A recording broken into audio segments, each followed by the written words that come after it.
Hello, everyone, and welcome back to the Bite Podcast with Raven and Ree. I'm your host, Raven, I'm your host, Ree. and we have a new setting. we're we're not in the same place, but it looks like we are, kind of. Uh, but this is gonna be a fun episode. We're talking about the doctor himself, Carlisle. Yes. But before we get into talking about him and all that, there so since we were last recorded our last podcast, which is gonna be up tomorrow, promise. Well, when you guys listen to this, it'll be up already. But I think we were like behind, like on our like not behind, but like we were our scheduled like flopped to the other like the other week.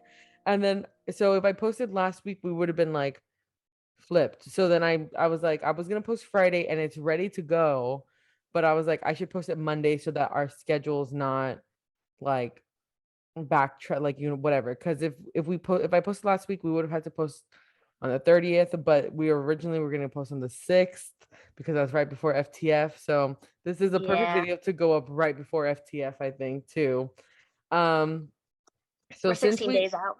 since we last filmed, I think we talked about how we were so excited that we were gonna meet Billy Burke, and then he canceled.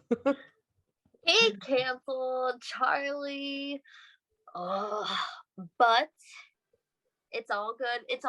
No, well, we got to backtrack. So it's like Billy canceled. And then it was, I think, just this past week, Alex Rice, who played Sue, also canceled. So of the three special guests, two now canceled. And Mhm. we were just all like, are they going to have another person? Are they? I was hoping they were going to.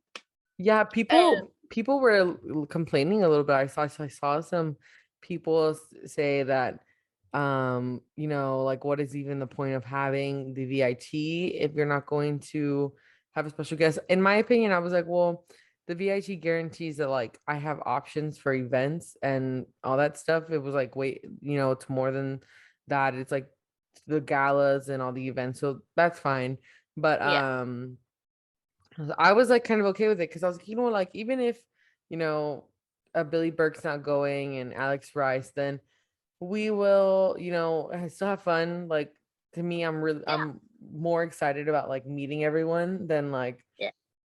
but so then I think it was like a week or something like that from the time that they announced that Billy Burke wasn't going to the time that they announced that Peter Facinelli is going. Yeah. Yeah, So I freaking lost it. I called my mom and I was like, Mom, you would never believe this.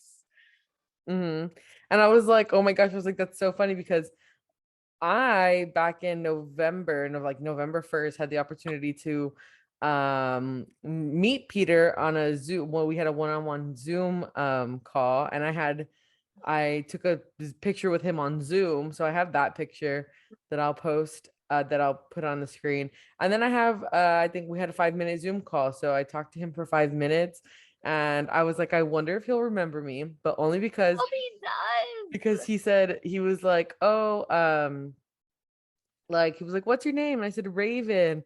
And I think he said something about my name. He was like, where are you from, Raven? And I was like, Texas. And he said, yeehaw. So I was like, maybe just by my name, he'll be like, oh, you seem like I think I remember you. Or maybe not, but it'll be super cool because I'll have a picture of me and him on the Zoom and a picture of me and him in person. And Yes, and then I was like, also, we could possibly get him to get a picture with both of us, maybe do like a shout out type of thing. I really hope because I mean it does say like on the VIT schedule, and I think even Kat told me that the special guests are welcome to go to the events like the cocktail party and the gala. So maybe he will go to at least one of those because I mean the cocktail party is going to be the day that they have the um meet and greet with the Mhm. picture photograph autograph, and then the day of the gala is like the Q&A panel. So he's going to be there for both days, so maybe he'll go to one of those and then we can like Yeah, because I'm like, there's not much to do in Forks anyways. And so if he's staying there or staying close by, Yeah. it's there. The option is there for him. But also I was like, well, now I have two signed autographs from from him. So Yeah. maybe I'll take my other one and be like, do you remember I went to that France thing that you did?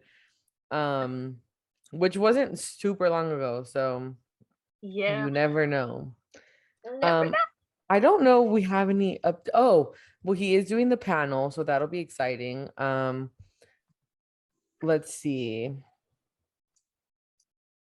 I'm trying to see. Usually I screenshot things and I'm like, okay, what are we doing or what do I have? Um, oh, well, we do have the new thing that we're doing on our Instagram for everyone who wants to go follow our Instagram. Just because sometimes I like we're both I'm just like really busy, like in school starting, and I started last week. I'm like, I don't remember when I started. I started last week, I think. And so I was like, I already know that with school and everything like that, like I'm just gonna be super busy. So I need to give myself a schedule like of when to do things, especially like with lesson plans and stuff. So I was like on Mondays so that we can like keep up with our Instagram. We could do like Twilight Me Mondays. So we're doing that on our account. We started that last week, I believe. So we put a meme up, and then we can do is if you follow us on Instagram, I believe you can send us a DM and I'll get our like DM requests or whatever, and DM us your favorite Twilight memes, or if you made your own Twilight meme, you can send that to us and we'll just like post our favorites. And if you made it, you can like just let us know like, oh, this is a meme I made, so that we can credit you. But also like if you send us a meme, we'll be like, oh, this meme was sent in by so and so, whatever, just so that we're doing some funny things and we're Yeah. posting. But we literally I have 17 days till I get to Forks.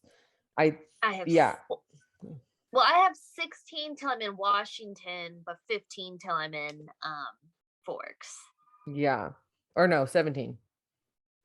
You said Yeah, 16, 17. 17. 17, that's So what I meant. So yeah. 16 till Washington, 17 till Forks, because Mm, I'm gonna get into Washington a day early. yeah, mine is 17 for both because we get there, we get our rental and we book it over there. Okay. So very excited. I'll get paid tomorrow and I'm like already thinking about all the things I have to go get. I need to make a list of everything I need to go get. I think I made a list actually of things I need to go get when I get paid tomorrow. So I'm like, oh my goodness. Yeah. Also, before we get into our topic, my birthday just passed 2 days ago, Yes. 23. Today's the My birthday's 22nd, next week. and Ree's birthday is next week. So we are celebrating our birthdays. This is our birthday episode. Kind This is of. our birthday episode. And When what this I goes up, it'll both of our birthdays would have passed. But yeah. I Oh have no, wait. something This is this gonna go up on the 30th? the 6th. The 6th. Okay, then yeah, this is going up Yeah, on the 6th. So it will also be Mare's birthday because Mare's is on the 4th. that is true. So happy birthday, Lots of Mare. birthdays. Happy birthday, Mare. We love you. I have a present for you that I'm taking to Forks. I'll give it to you at Forks. I have one for you. Oh, so we can do that can be a good part of our vlog is sitting down and giving each other our presents. And then we're gonna if you our Instagrams and our TikToks will like be updated as we get closer, because I think I'm gonna start doing like a weekly countdown and when we get to 14. Oh my god, we have less than 3 weeks. That's wild. Literally, Yo, it's Raven, we have been planning this for a year. Our freaking podcast is almost coming up on a year old. it's this week, next week, and then the week after. And that's the week after as we go. So we literally just have 2 full weeks. Wow. That's crazy. I I still it's kind of like I know it's right around the corner and it's like I'm so excited, but I'm also trying not to get too excited because I don't know, I also get nervous with like something this big, because this is the first time I'm gonna be traveling by myself essentially without like Mhm. anyone in my family. And then it's like I'm gonna be meeting all you guys, so it's like I'm excited for that. And also it's just like this time last year I was going into my senior year of college, and now I'm graduated and I'm gonna be 22 and we're about to be in Forks. I know. It's wild. We are so excited.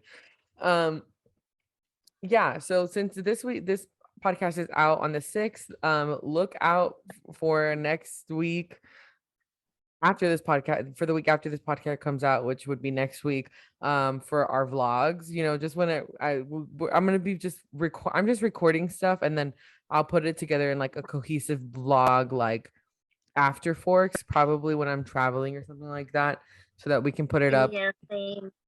that week after. But wow. So let's talk about Daddy Carlisle.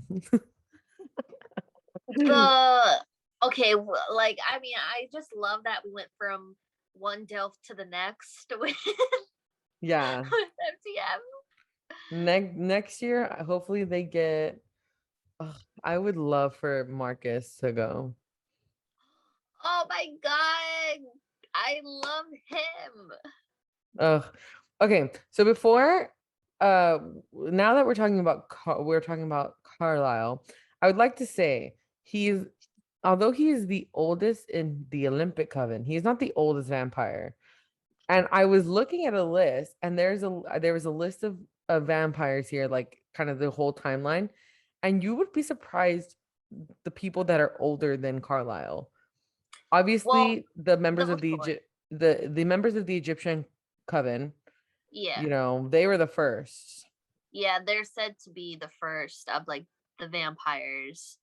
We have Marcus, and Marcus is so in the movies they made him look old, but Marcus is only supposed to be 19 years old. Yeah, So I mean, They kind of switched it because like Aro is supposed to be in his like 50s, like physically 40s, 50s, and then Marcus is physical. Same with Caius, he's also mhm. physically like in his 40s, and then Marcus is physically 19, but they kind of switched it and made Caius the physically younger. Yeah. I like it though because Marcus is born first, and then Caius was born, and then Aro, Didimy, obviously. So the whole Volturi is older than Carlisle. Is the Chelsea. Romanian? Yes, they are. Then we also have I know for J- sure the twins and Felix Jane and and Dimitri. Jane and Alec are older. Kate, Tanya, Irina, the entire Denali coven, basically. Um,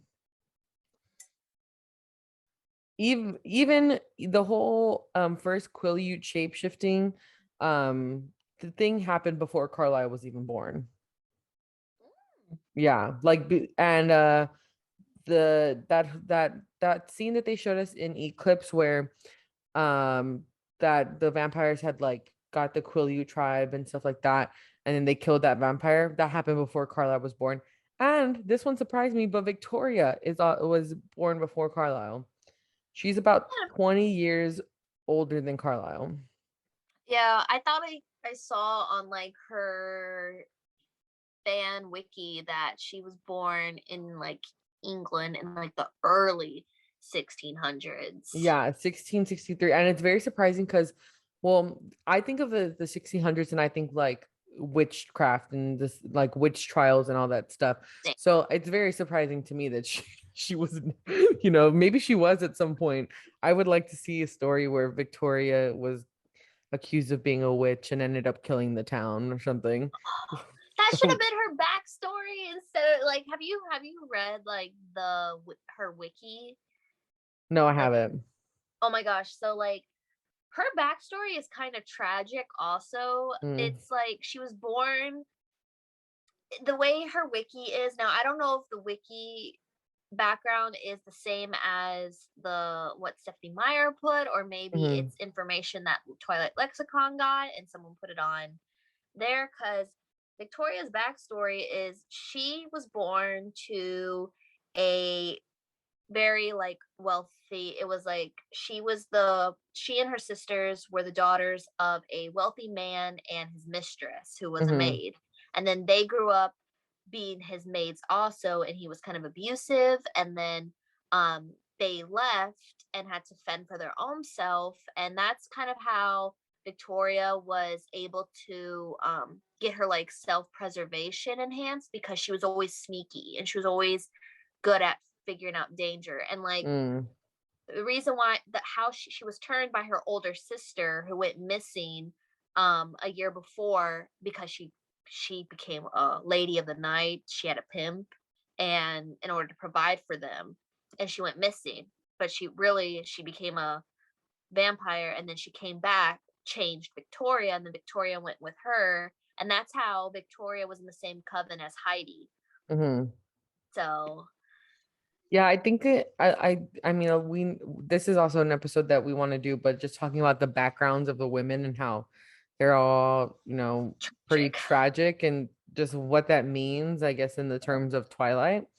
Yeah. Um, so Carlisle was born in like the late 1600s, kind of like six on here it's a 1663, but even Carlisle himself isn't like 100% sure like what he just guesstimates, I guess.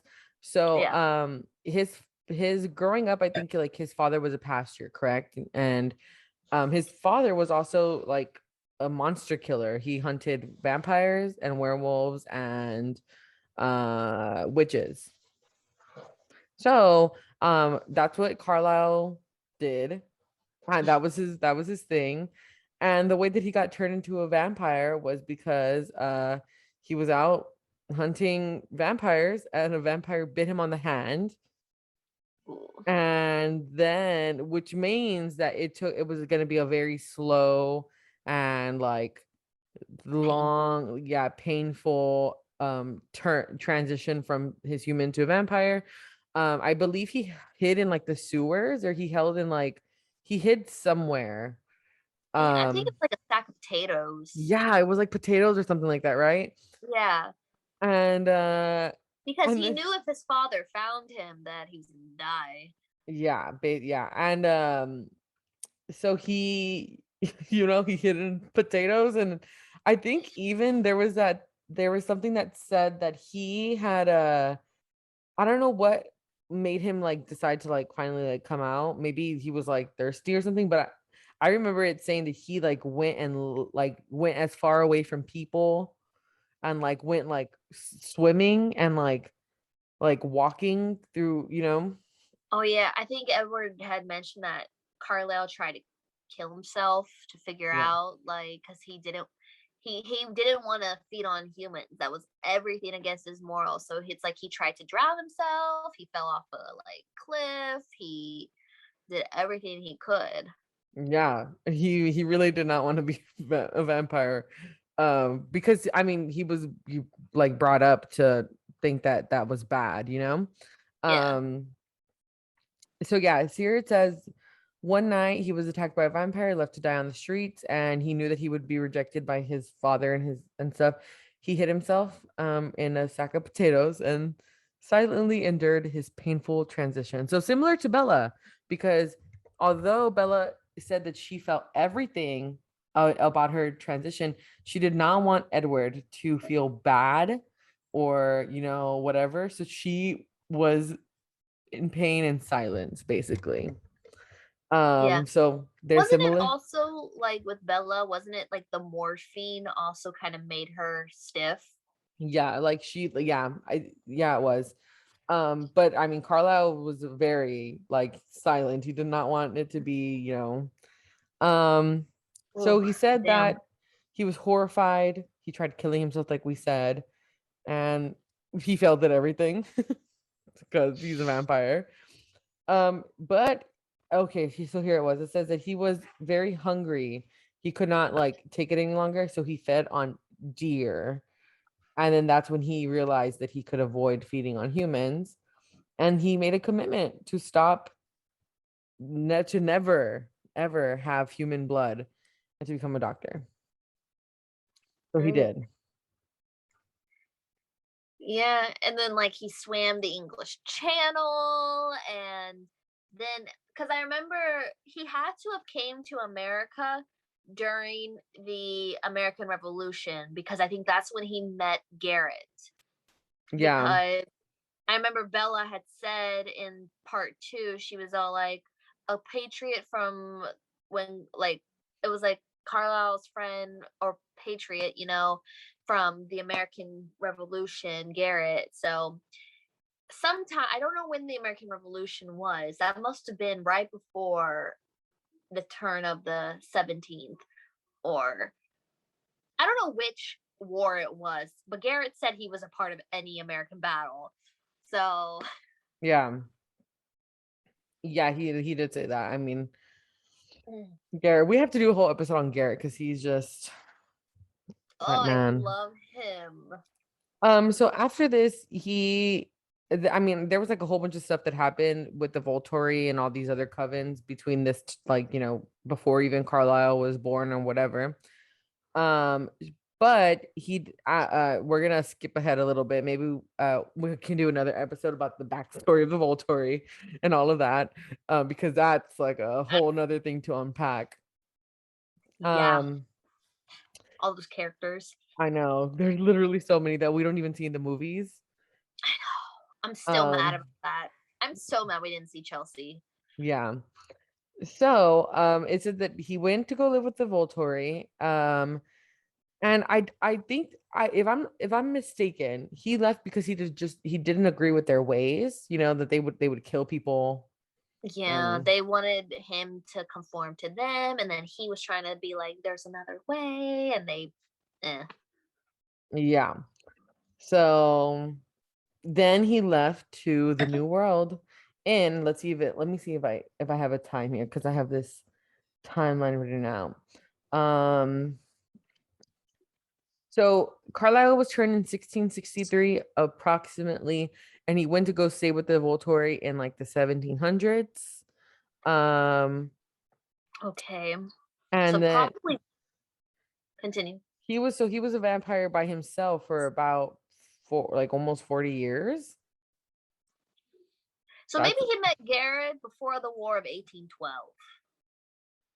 probably because I think it's like very doubtful to say he was by himself. Like he had to have maybe come across, because I remember reading, I don't know if maybe it was in Midnight Sun, but that the vampires in London were kind of like like very like dangerous. Like they kind of like were homeless and would like, they were like dangerous vampires. I don't know. Yeah, So I think that's probably another reason why he was terrified of being a vampire.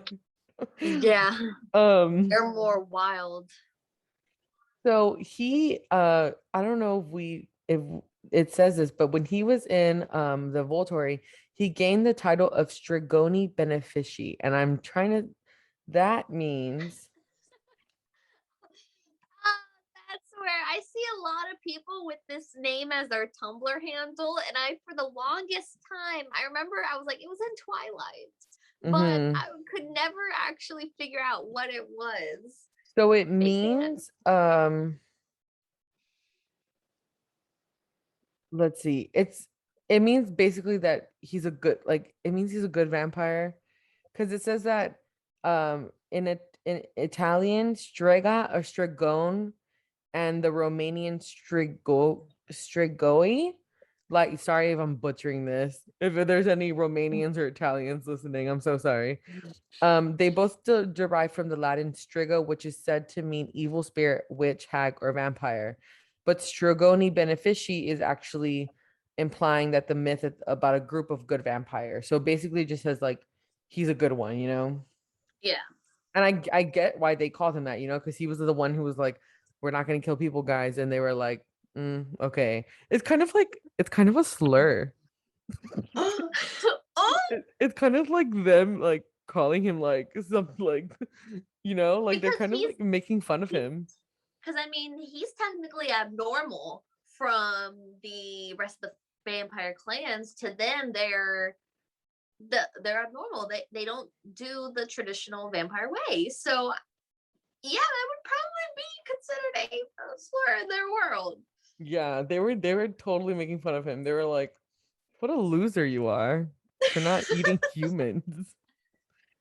So I don't get a date of when he moved to the New World, but I do have a date for um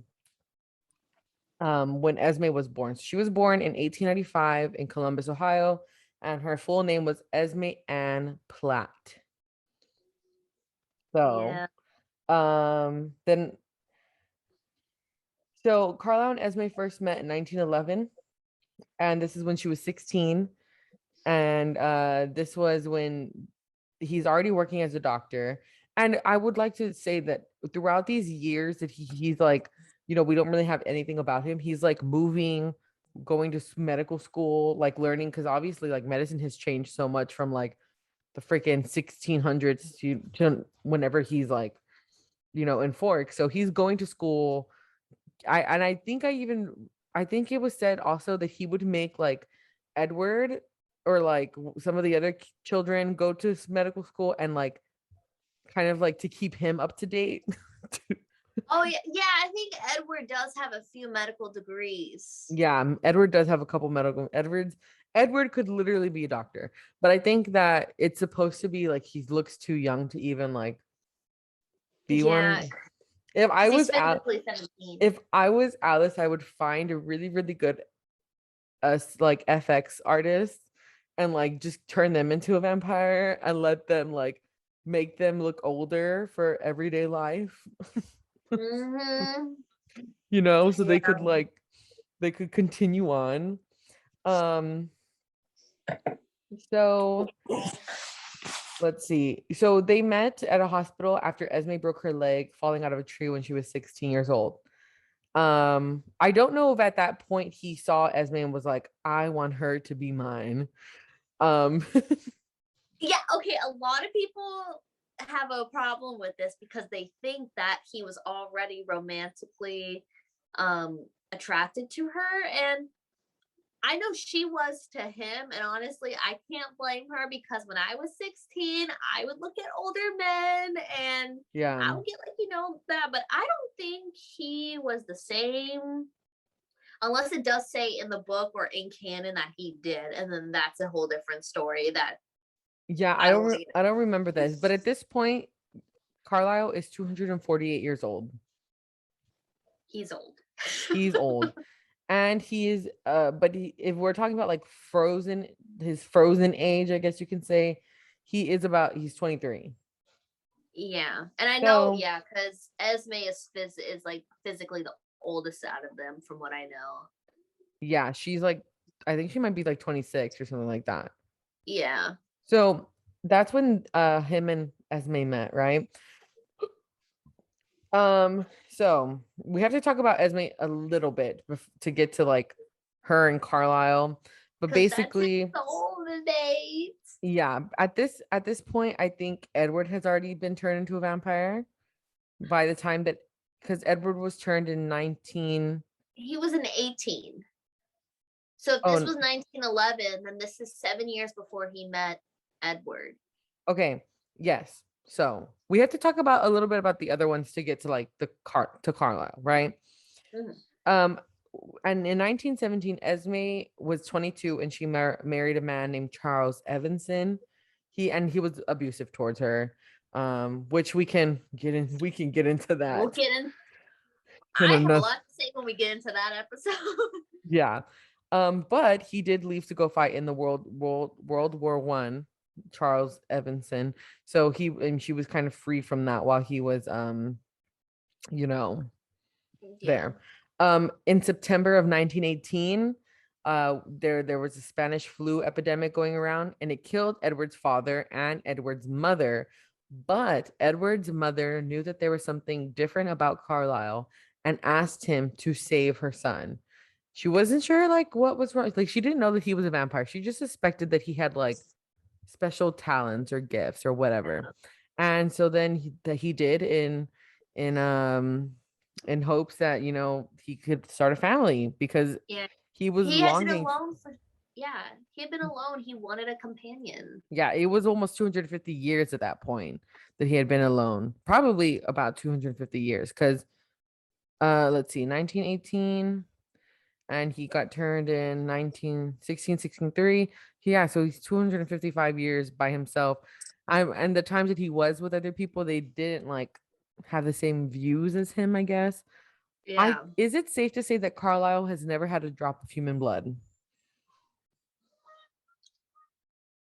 See, no, okay. I think he has because I remember in Unhappy Ending, chapter 7 of Eclipse, when Rosalie's talking about her backstory, she does say, my record is almost as clean as Carlisle's. Mm. Um, but not a, because so well, then again, she's never had a drop of blood, but she has killed someone. So Mhm. maybe he actually, okay, maybe he has never tasted blood or killed. Well, he can't say he hasn't killed someone because he technically did kill Edward, Rosalie, and Alice and Emmett. Yeah, that's what I'm saying. So like he's had to like kind of like I guess taste blood when he bites them, you know? Like Yeah, yeah. so He has to like because he has to make sure the venom is going in. So he mhm, probably bites them, and he does taste a little bit. Because Rosalie has killed 7 humans, but mhm. she never spilled their blood. But Esme, he Rosalie, has killed. Alice. No, But he's Esme, killed 4. Rosalie. Yeah, 4. Edward, but he's killed 4, and he actually had to bite them. So I think maybe he did at least taste a little bit. And then that leads me to my next question is so Carlisle has like obviously he has this like strength to like, work in a hospital and not be able to kind of like freak out over like all the blood and all these things. Yeah. If there was ever someone that Carlisle came across, um like how Edward came across Bella and her strength, like if their scent was like, you know, super powerful to him, how would that affect Carlisle, knowing that he's had these so many years of, starting a family and has a wife and all that, and would he be able to control it after so many years of not having human blood? Yeah. Because, like, Emmett had that twice and he killed them like that. So I don't know how Carlisle would react. And I feel like maybe he would be tempted, but he would feel so guilty if he went through with it that that's what stops him. Yeah, I think, yeah, I feel like he would be similar to Ed. Well, Edward really wanted to kill Bella, but he would feel really bad, like, like Yeah. he would be like, why is that, why am I even, why is this happening? That's, um oh, that's why I just want Stephanie to write like a whole book of like the Cullens memoirs where it's all of them before they became a family. it would be super cool for, okay, this is an idea for a Carlisle book if Stephanie Meyer ever wrote it. It's like Carlisle's diary, so every day it starts with like A new September, entry. yeah, September 18th 2000, whatever. I think that would be so cool. Carlisle is the type of person to me that would keep a memoir because he's so old and he's had so many I experiences I bet he has tons of diaries. yeah, like he has a whole shelf in his office that Bella said was like a whole library, and all of it is just maybe one book is 100 pages, and that's a whole century. Yeah, that would be so cool. That would be So, amazing. oh, We should, if Stephanie, Stephanie doesn't do it, we're doing that and we're writing a fanfic and that's gonna be it. God, We can Stephanie, we can do nobody it like wants pretend name Jacob. you do one century, I do the next. Got you, girl. Let's see. If we were to go from the events, so Breaking Dawn took place in what year? 2000, like 2000. Okay, so Twilight was 2005, and it takes New Moon is in also 2005, Eclipse in 2006, Breaking Dawn is in 2006. wait, but is that like accurate to the, no, it's like 2007. It's 2006. What? No, because Wait, I no, thought 2006, 2006, 2006. Bella. Okay. Okay. No, it's sorry. I was okay. So we're going from 2007 minus 16. Oh, wait, I messed up. 1663 from the day that he turned into a vampire. 344. That's only 344 pages. Yes. Oh, it could be He's like almost had 4 complete books. it could be like Century One, or like title it like 1663 through 1770, whatever. Volume 1, this century. Volume 2, the next century. Carlisle has definitely kept record because he would also want to keep track of like new things that came out. Like you said, there's new things in medicine all the time. He probably would want to keep track of it and also Imagine, think back. imagine the pages of when he's trying to kill himself, and he could like, but it would be so cool if he had like bullet points, and it'd be like, jump off a cliff, drown myself, and it's like he's not writing anything. He's just like crossing them out. That'd be so. And at the end, it's like at the end after all the bullets, it just says inconclusive. Come on, this would be such a good idea, Stephanie. Nobody wants Renesmee and Bella. I mean, Renesmee and Jacob. Yeah, We want the Carlisle memoirs. that's it. If she if not, we're doing it. If not, we are totally doing that because that would be literally the coolest thing ever. And please, have Peter come back. Or hell, I know Emmett, no, but I know Kellen said 10 years ago in an interview, like, I want to be Carlisle when we make the sequels. So let him do it. It would be so funny, like not funny, but the days that like because I feel like he's the type of person who every night he's like writing and whatever. So like the day that he met Esme, like today I had a 16-year-old girl came in. She was very like infatuated with me, like but those are just like teenage girls. You know how they are. Yeah. They're all crushing.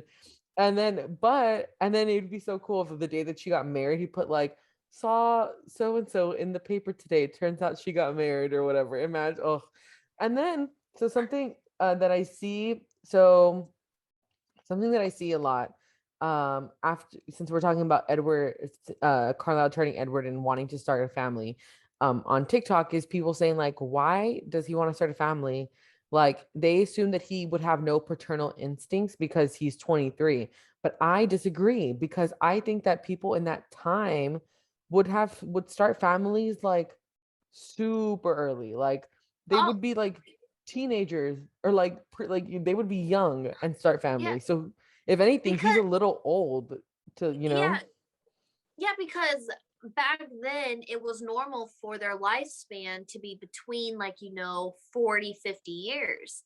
So they would as soon as women, I know back during the Jane and Alec era, which is like the Angelican like Mhm, first millennium, is once the females got their period, they were automatically betrothed and they had to start having children. mhm. So Carlisle definitely would be at the age where if he wasn't married and had kids, people would be like, "What are you doing?" He was probably an oddity at his time, even like because I feel like God. I'm well. To be fair, like at that time, maybe like I mean, some girls get their periods like as early as 9. I know someone who got it at 9. I didn't get my TMI, everyone, but Yeah, I didn't get sorry. mine until I was 14. I was in 6th grade, so I was 11, Yeah. maybe 11, 12. So just think from a 9 to 12-year old, they sometimes would not marry people who were, in their age range. Maybe Yeah. sometimes I would feel like they would, I mean, sometimes it'd be like way, whatever, older. But let's say that like by 15, every eligible boy and girl by 15 would probably be married, probably have children already. Yeah. So Carlisle was like a super oddity if he was 23 years old And and had didn't. no kids and had no wife and was a vampire hunter with his dad.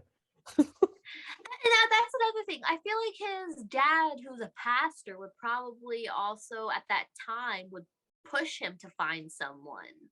Yeah. Like, because then he would have to take over and then his son would take over because they were always about that lineage. So it makes me wonder what if maybe, because I doubt Carlisle always was, I think, someone Edward described in Midnight Sun. He tried to keep his thoughts to himself because he didn't want Edward to like constantly know, or like he didn't want to like, and also Edward would try to tune him out so he wasn't invading his privacy.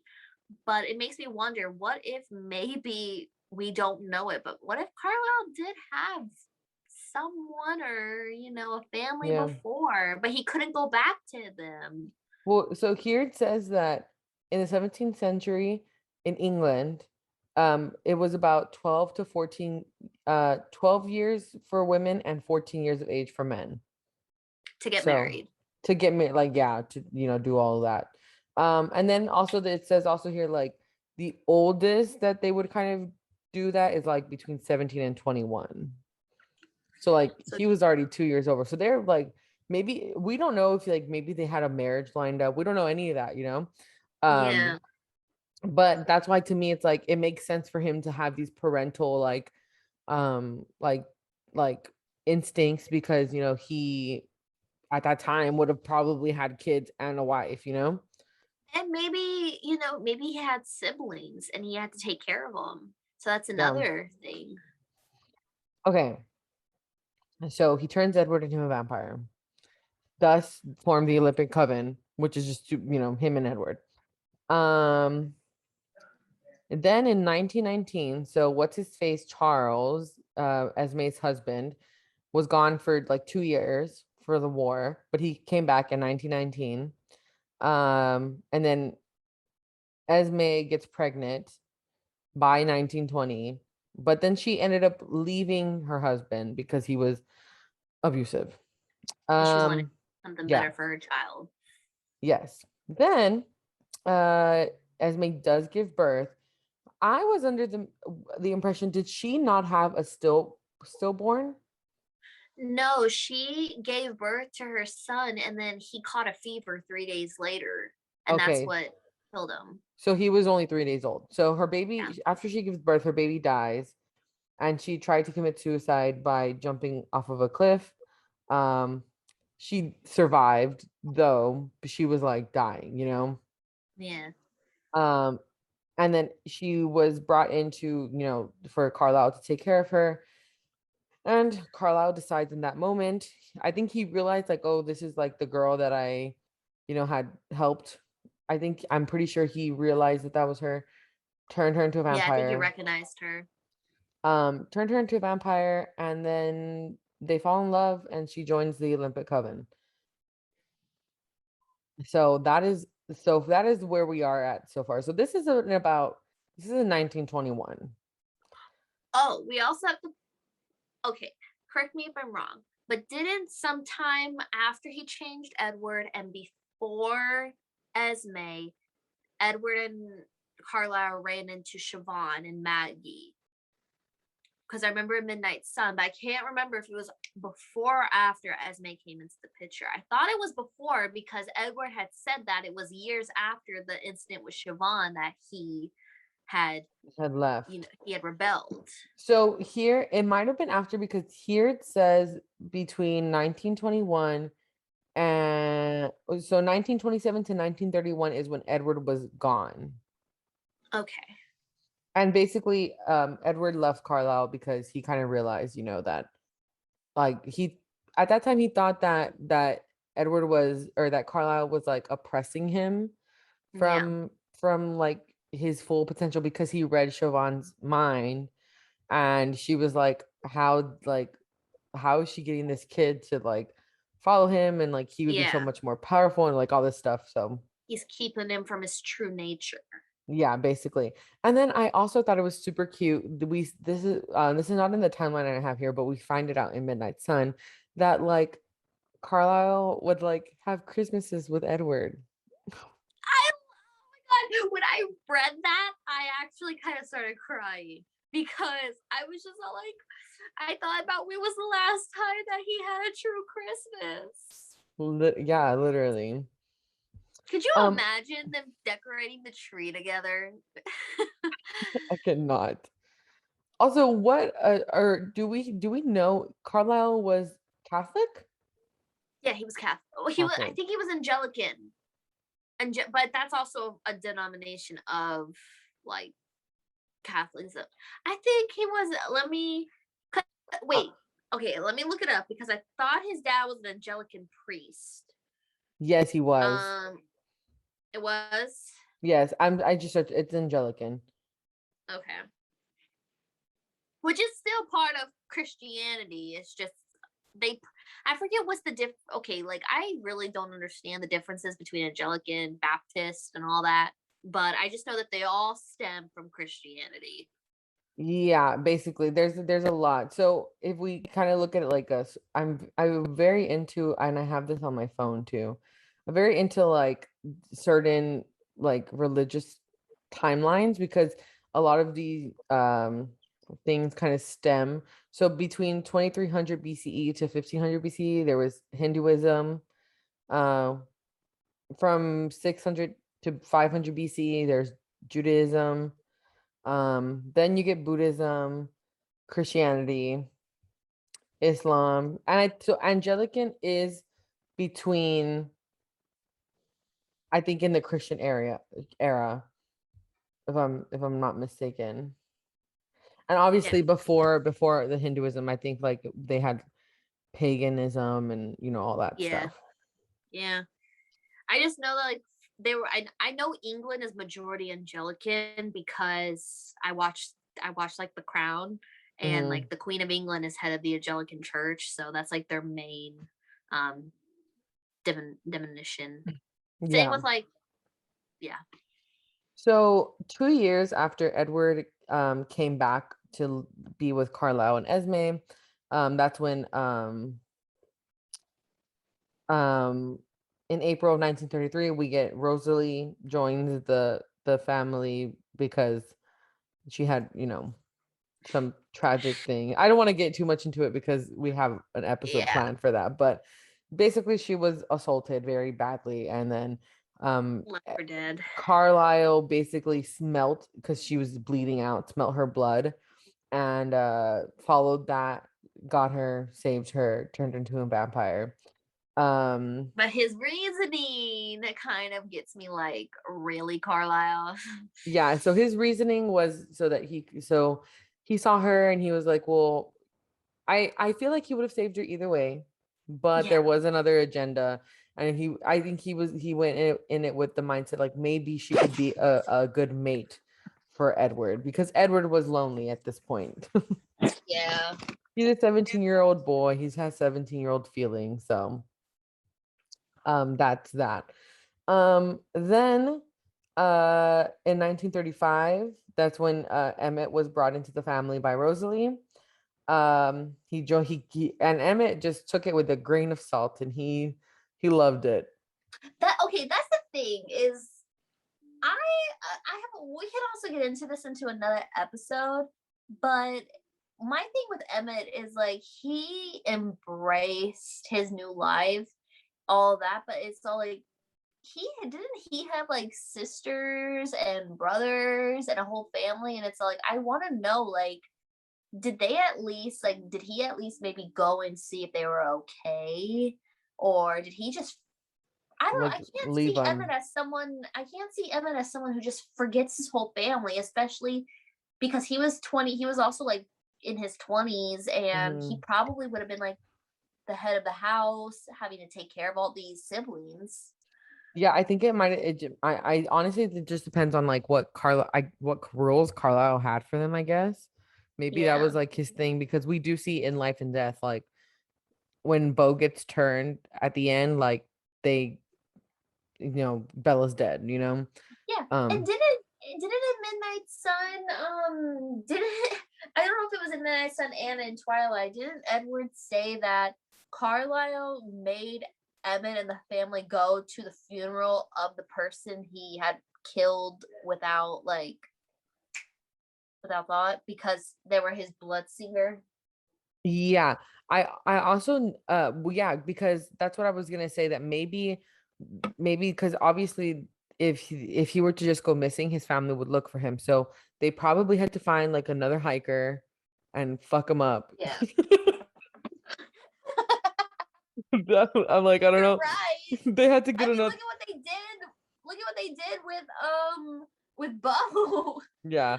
So they found another hiker, fucked him up, and made it look like a bear attack, and then took him in, and then told his family. That's probably what happened. And then they had a funeral, and Emmett probably attended his funeral from the distance, like Bo did. Okay. Side note before we continue, did you know that the coven that Jasper was in was called the Mexican Coven? Yeah. Wow. Where did I see that? I saw it on I think it was the illustrated guide. It had him and he was part of Maria and the Mexican Coven.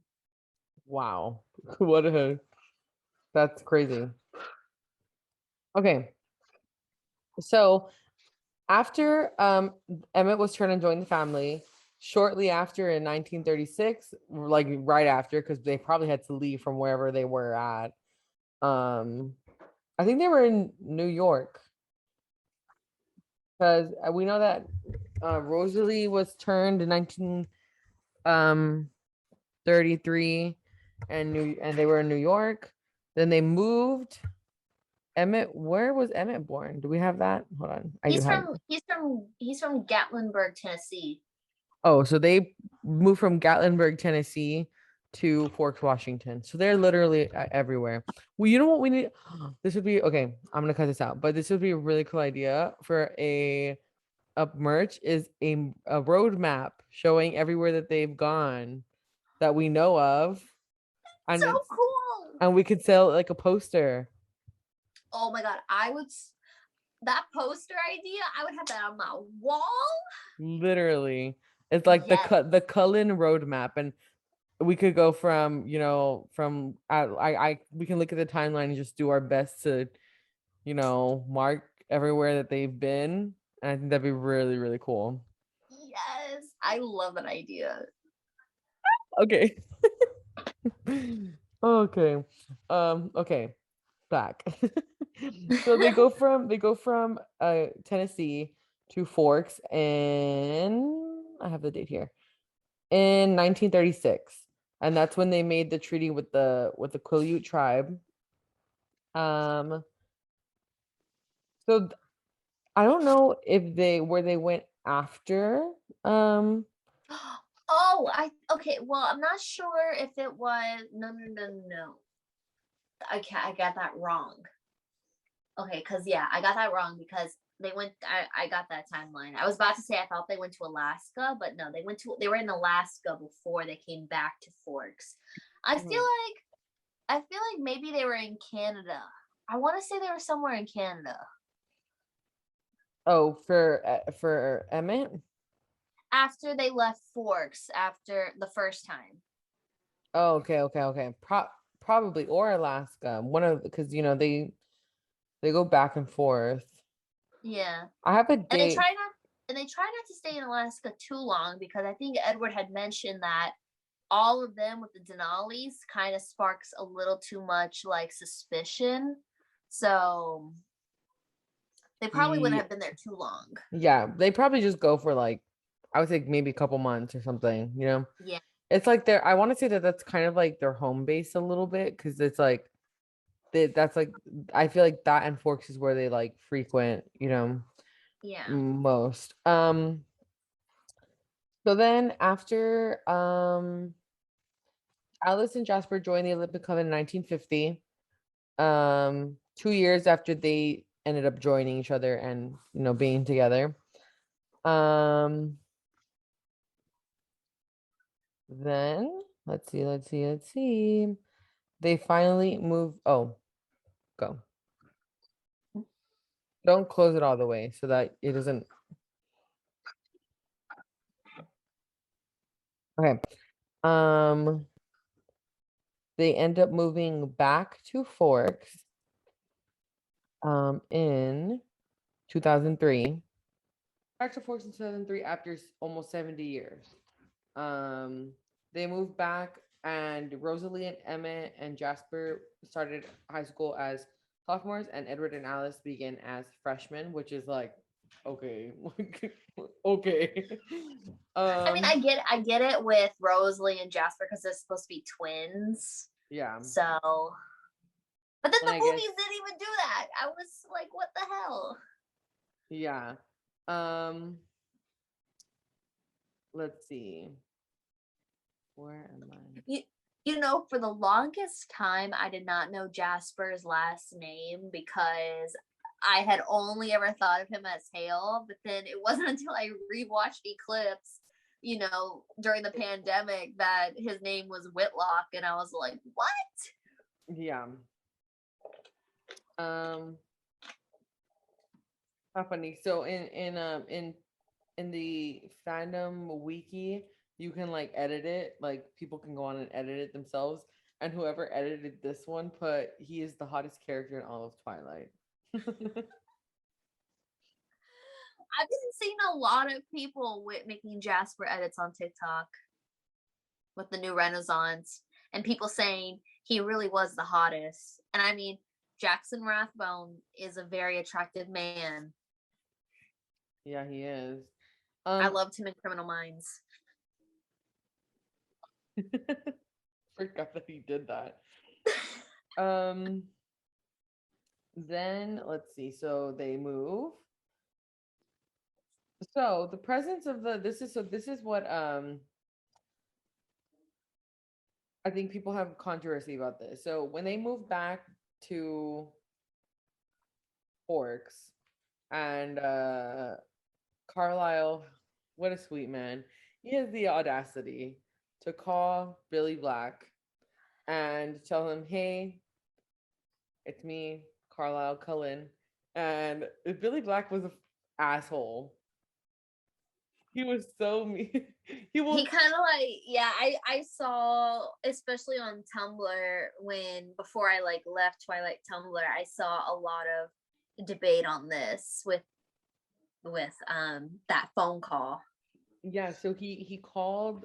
Carlisle called Billy and told him, you know, it's me, Carlisle Cullen, just to let him know like that the treaty is back on. And I don't know if I think at this point, I really do think that Billy was probably one of the only members of the Quileute tribe who believed that they were real. Yeah, You know, because because he, they had because their I remember, stories and stuff. yeah, and I think in the illustrated guide it says that Billy actually saw his grandfather phase, Mm, so he believed it. yeah. And it says here that the presence of the Cullens caused Sam to shapeshift, to become a shape-shifting werewolf because they, you know, Yeah. but we do know that in order to for them to shift, they have to do they have to smell it? Is it just the presence of them? Because I know there was debate also on TikTok that you know that the Cullens were, you know, had hand in having, you know, in the shifting of the of the boys that had to shift and Leah. But I was talking to Cherish about this and we were like the one that I feel like the only one who was like really affected by the Cullens being enforced was probably just Jacob because he would come in contact with Bella and Bella would come in contact with the Cullens. And so maybe Yeah. that or we were like, well, maybe could it not have been um like nomads, you know, passing through their land because we don't Well, know. yeah, that's okay, because that's the thing. I By the time Jacob and the rest of them had phased, the Cullens had already left. Sam was the only one who had, so I feel like Sam was the Cullens were the reason for Sam phasing, but I think it was Victoria constantly coming back that caused the rest of them to Yeah. phase. And maybe even Jacob Yeah, because Jacob didn't even phase until, you know, New Moon. yeah, and After that's Edward was gone. yeah, and like I cannot, and like about the phone call with Billy being, you know, very dismissive and all that with the Cullen. Sorry, I'm like moving my grandma's medicine. Very fine. Shit, and my phone just fell. I can kind of understand why Billy was like that, because he probably was scared, like, oh my God, like they're coming back. But also he knew what this was going to mean for his son. And he probably would have rather had it been him than his son who had to face. Yeah, I get that. Let's see. So I have a couple of other things. So let's see. Where am I? Okay, so here, one of the first vampires Carlisle met after his transformation was Alistar, who was shunned by who was very shunned and whatever.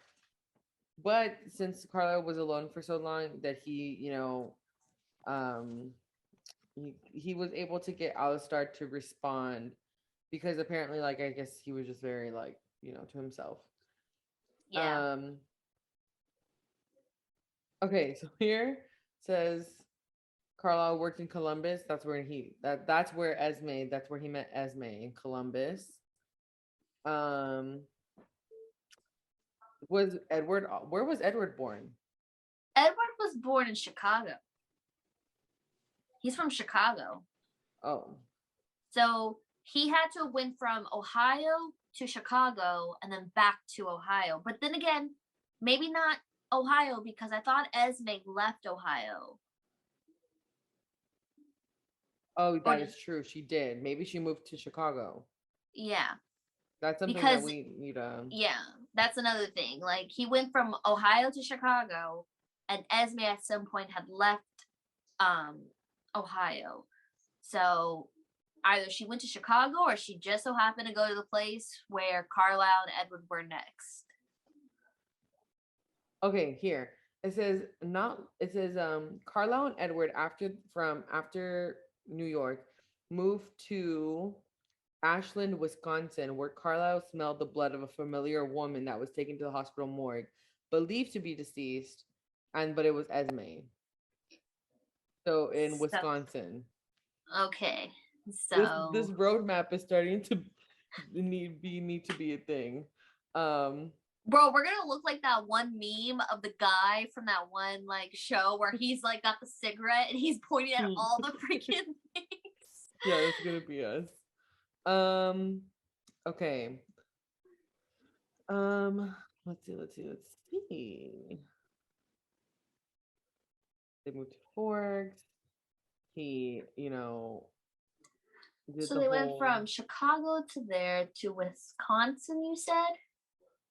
And then they went back to at some point they went back to Rochester. They went to New York, and then they went Emmett was in Tennessee. So Tennessee, but we don't know. Wait, hold on. Now, was he in I know Emmett was in Tennessee, but I'm not sure were the Cullens there, because I thought it said that Rosalie had carried him almost 100 miles. Like 100 or so miles, 100,000 miles or something. So they must have been 100 like miles from Gatlinburg, Tennessee. That's probably like Virginia. I'm like, I mean, geez. They were everywhere. They were everywhere.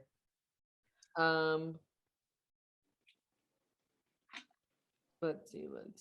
So he was he was the Forks Hospital chief doctor, because he had been a doctor for over 2 centuries.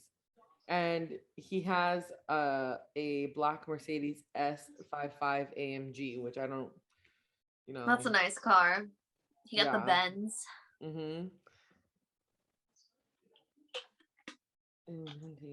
So then whenever they are hunting James, it's Edward, Carlisle, and Emmett. Rosalie and Esme stayed back to watch Charlie and make sure that Victoria, whatever. And then Alice and Jasper were with Bella. Ooh, should we kind of touch in on his thoughts with Bella? Like, remember the dining room scene in Midnight Sun? And it's obvious, like, it's Rosalie and Jasper against Edward and Alice, and like Esme and Carlisle are like in the middle. But I couldn't tell, was I don't even know where, like, did Carlisle vote with Carlisle vote with Edward, or did he kind of be like, oh, we also have to talk about his role in Port Angeles? Yeah, we do. So, in Midnight Sun, we learned that that the Cullen family had like a meeting, to talk Oh, about I love these. Edward and to talk about how he was, falling in, whatever with Bella. I feel like Carlisle was like, whatever, if you want to leave, we will leave with you, kind of deal. Yeah. And then it wasn't and then, because he did not want Edward to kill Bella.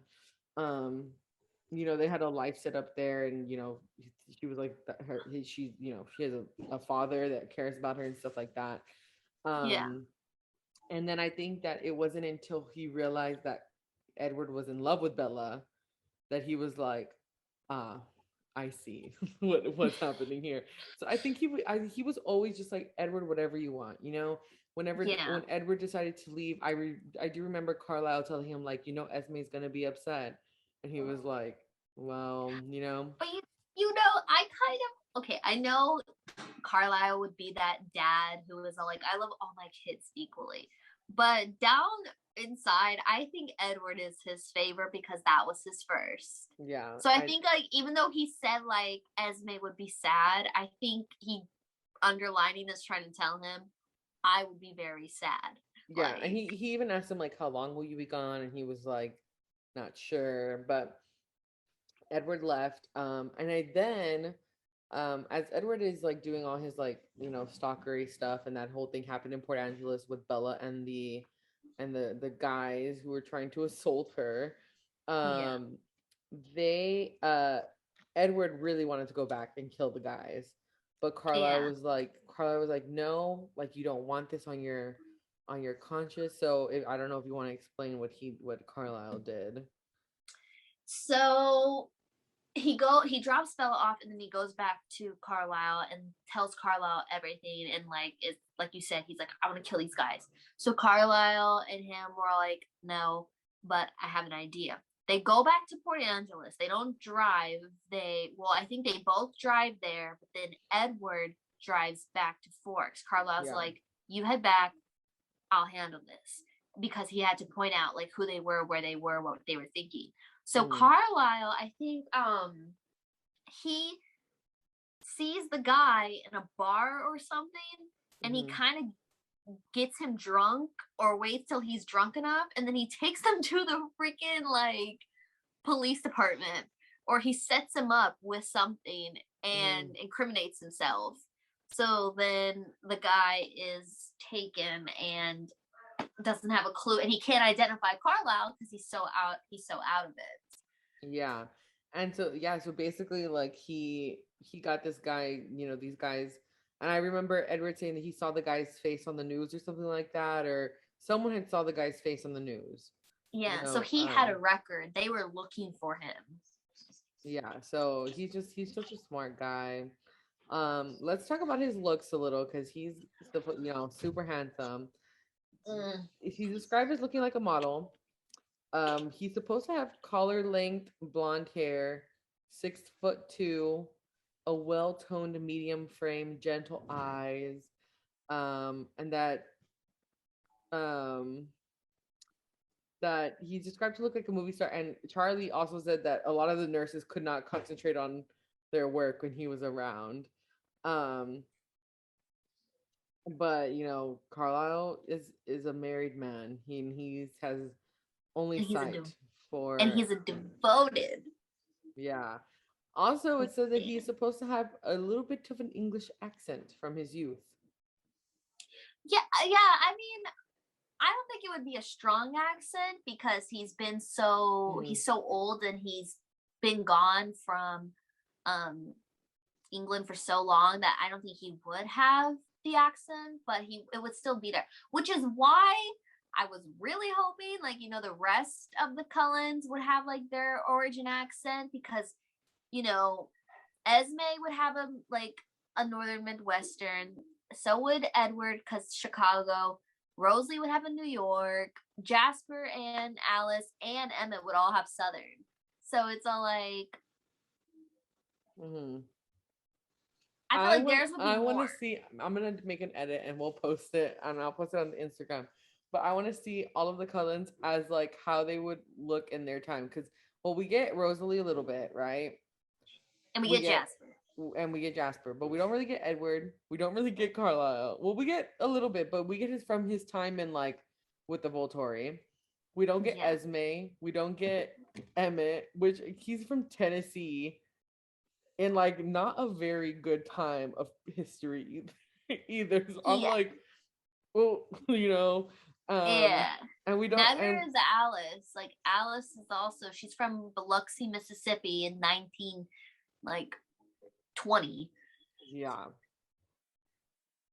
So So well, so maybe people people are always like Alice would never allow Jasper to be racist, and I'm like, um I mean I love Alice, but even I can say and tell like girl, she would probably at least do some microaggressions. that's why I'm like, if she was from that, so I could understand. Okay, let's say that you know they have evolved and they're like, it's wrong, whatever, that time.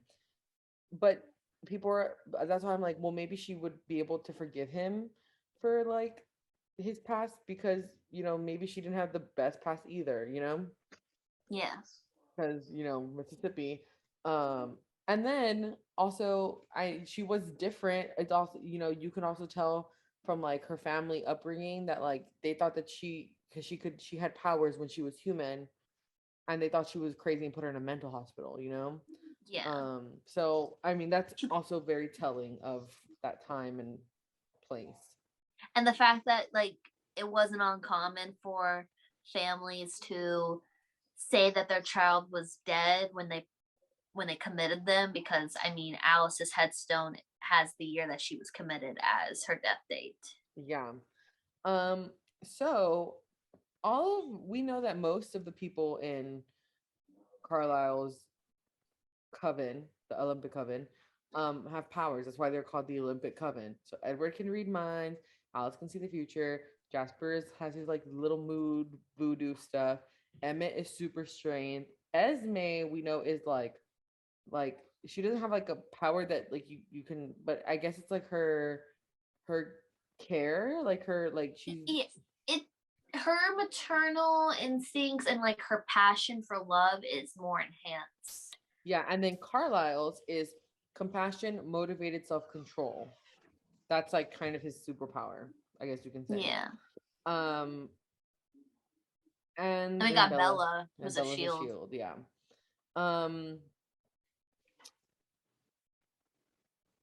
And let's then see.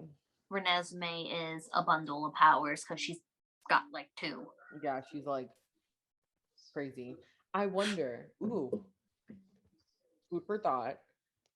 Could we talked about that possibly that we talked about how powers could possibly be passed down from parents or bloodlines. What if Carlisle having this like extra control of being like super compassionate, like if that's his power, right? If we're saying that that's his power, what if just because he had this power that he was able to like whoever he bites will ultimately always have powers? I think you're onto something.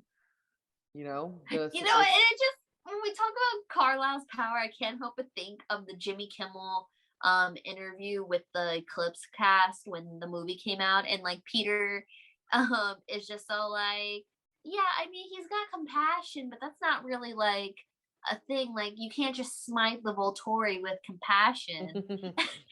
Peter That's was true. so funny in that interview, and I'm all like, come on, Peter, you could be.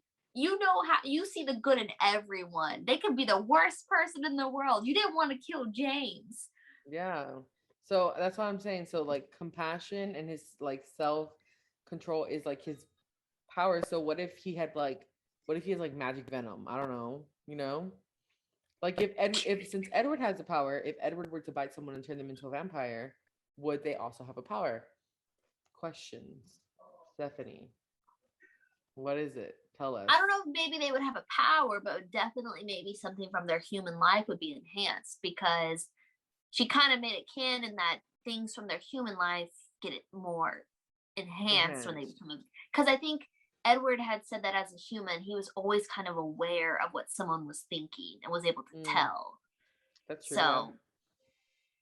Maybe you just have to pick them real. You have to pick the the good one. Yeah. And I mean, Carlisle definitely has. I'm surprised Carlisle isn't like Elizar, who can tell different powers, because he seems to pick the ones who have it. Yeah, maybe he does. So Carlisle has his own theory as to why certain vampires have enhanced abilities. So he believes that they bring something from their previous life into their new vampire existence, which we see with Bella.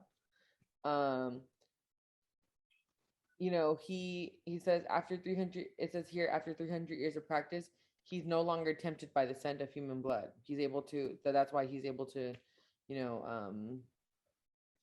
like be around in a hospital. I'm trying to get to the part where it talks about, and I know it's here.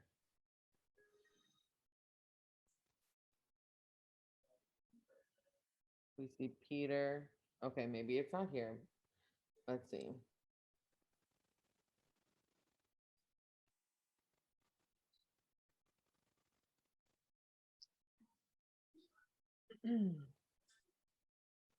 So, Carlisle Cullen is richer than Tony Stark. I can't believe that! Tony Stark literally built weapons from his father. How is Carlisle? Well, then again, Carlisle had Alice to cheat. That's true. So it says here that Carlisle is over 3 times as rich as Tony Stark. So from 2002 to 2013, Forbes released the richest fictional characters yearly. In 2013, Carlisle came in at number 3. They reported that he made $46 billion, that Tony Stark only made $12.4 billion, and he came in at number 4. So this is because they're super rich. So basically, Carlisle is hundreds of years old, and he has a daughter, Alice, who can predict the stock market. And that's why they are super rich. And also, yes. Okay, this kind of gets me, because Breaking Dawn ends in 2007. Or it was just Christmas 2007 with the confrontation in the books. So did Alice predict the stock market crash, and how did it affect the Cullens?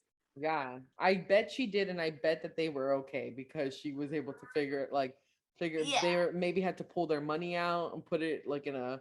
So it says here that he has an 11-figure fortune, and he's a doctor, so that pays well. But that money that he gets from being a doctor is like nothing.